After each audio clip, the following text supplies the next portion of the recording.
சண்முகம் பரணி சீரியலில் ஒரு அட்டகாசமான ப்ரோமோ பற்றி தான் இந்த வீடியோவில் பார்க்க போகிறோம்.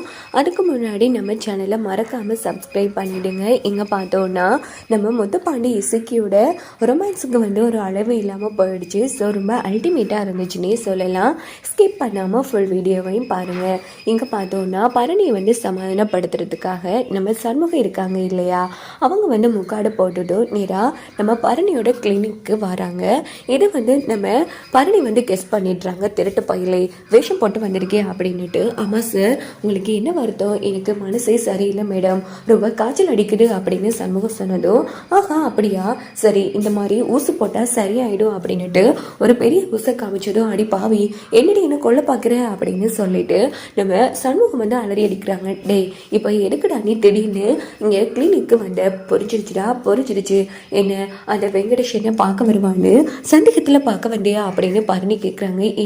ஏடி எதுக்கு எடுத்தாலும் என்ன சந்தேகப்படுற? பின்ன ஒட்டுமொத்த குடும்பமோ நான் அந்த வெங்கடேஷன் கூட சேர்ந்து ஒரு தங்கச்சி அனுப்புறதுக்கு திட்டம் போடுறேன்னு நீங்கள் என்ன சந்தேகப்படலாம்? நீ என்ன சந்தேகப்பட்டு தான் வந்திருக்கேன்னு நான் இன்னும் சந்தேகப்படக்கூடாதா என்ன அப்படின்னு அந்த இடத்துல பரணி வெளுத்தெடுக்கிறாங்க சண்முகத்தை. இங்கே பாரு, நான் ஒன்றும் தெரிஞ்சே கேட்கலையே.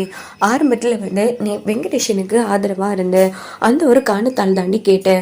அதை வச்சுட்டு எதுக்கிட்டு இப்படின்னு என் கூட பேசாமல் மூச்சு தூக்கி வச்சிட்ருக்கா அப்படின்னு நம்ம சண்முகம் பேசிட்டு இருக்காங்க. இப்போ எதுக்காக எதுக்கு மறுபடியும் சமாதானப்படுத்தி என்கிட்ட சாரி கேட்கலான்னு வந்தியா? அப்படியெல்லாம் இல்லை. அப்போ இருந்து கிளம்புடா அப்படின்னு பரணி விரட்டுறாங்க. இங்கே பாரு, நீ ரொம்ப தப்பு பண்ணுற பரணி.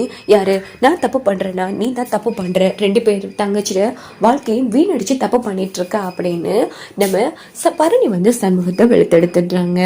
எங்க பார்த்தோம்னா மறுநாள் காலையிலேயே முத்துப்பாண்டி நேரா போலீஸ் ஸ்டேஷனுக்கு போகாமல் நம்ம இசக்கியோட கடை முன்னாடி நம்ம இசக்கி வண்டிக்கு பின்னாடி நின்று சைட் அடிச்சிட்டு இருக்காங்க. அப்போ அவங்களோட கான்ஸ்டபிள் சார்வால், என்ன சார்வால் இப்படி நின்று சைட் அடிக்கிறீங்க? உங்கள் பொண்டாட்டி தானே, யோ இப்படி நின்று அடிக்கிறதுலையும் ஒரு சுகம் இருக்குது, நீ கம்பெனி இருக்கியா அப்படின்னு சொல்லிட்டு நம்ம முத்துப்பாண்டி சூப்பராக சைட் அடிச்சிட்டு இருக்காங்க. அப்படின்னு பார்த்தா அந்த இடத்துக்கு நம்ம கனி முத்துப்பாண்டியை கவனிச்சிட்றாங்க. ஐயோ மாமா, என்ன மாமா உங்கள் பொண்டாட்டியே அங்கேருந்து சைட் அடிச்சிட்டு இருக்கீங்க, வாங்க அப்படின்னு. ஐயோ கூச்சல் போட்டு சொல்லிடுவா போல இருக்கே, வாடி அப்படின்னு சொல்லிட்டு முத்துப்பாண்டி கனியை அழைச்சிட்டு வராங்க. வா மாமா, ஏன் மாமா அங்கேயே மறைஞ்சிட்டு இருக்கா அப்படின்னு இசைக்கு சொன்னதும், ரொம்ப தாகமா இருக்குல்ல, ஒரு சோடா கொடு அப்படின்னு முத்துப்பாண்டி சொல்றாங்க.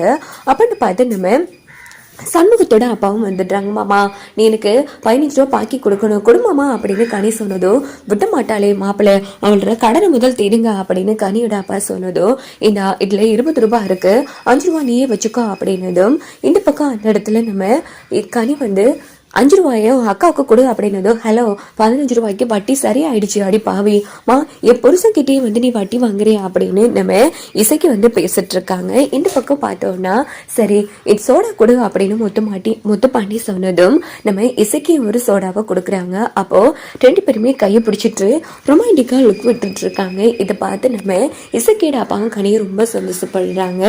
இதோட பார்த்தோம்னா இந்த ஒரு பிரம்ம முடிச்சிடுது.